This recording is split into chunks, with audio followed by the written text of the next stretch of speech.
So today I'm about to show you how to connect Google Sheets in N8N. First, open your N8N canvas and drag in a Google Sheets node.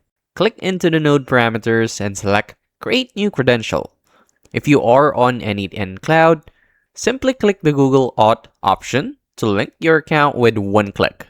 If you are self-hosting, select Auth to paste your Google Cloud Client ID and secret and add N8N's redirect URL to your Google console before signing in. Next, go to the resource dropdown inside your node and select spreadsheet. Choose your operation like append to add a row or read to pull data. Finally, paste your target sheet's URL or choose it directly from the automated file list.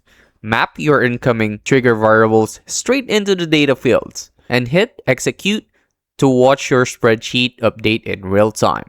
And that's it. That's how to connect Google Sheets to N8N. If this helped you out, make sure to like, subscribe for more quick tutorials like this, and comment down below what other topics you want me to break down next. I'll see you on the next one.